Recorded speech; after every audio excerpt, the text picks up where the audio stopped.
how do we realign those values where So- people aren't wanting the plastic stuff? Right. Well, so one Things thing, out here. and I'm not, there's one thing that, how much people want plastic stuff. I don't know if you believe it, that that's the, $600 billion spent a year convincing us we don't want cheap plastic crap. If we really were insatiable, you wouldn't need to spend, the GMP of Canada every year convincing us that we're true. We would just go out and buy the stuff.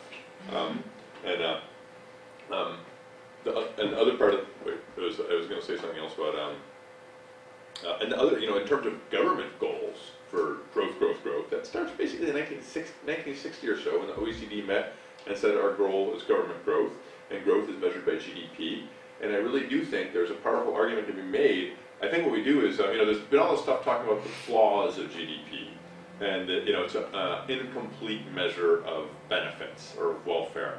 I want to take the opposite tack and say it's actually a reasonably accurate measure of costs.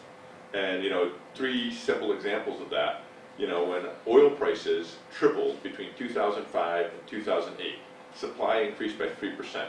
The contribution of oil to our GDP essentially, skyrocketed, and yet but no increase in value. We're not going to get any more benefits. We didn't have more oil. Food prices, 2007 grain prices tripled due to a small decrease in supply. So GDP measured this huge increase of food to GDP is a result of a decrease in supply, absolutely perverse. So anything that's essential and has no substitutes exhibits that behavior, that a small decrease in output leads to a huge increase in price, so price times quantity or GDP will go up in response to us consuming less. So just making that case that it's a really stupid system. Another argument I like to use is just our healthcare system. If GDP is the goal, we spend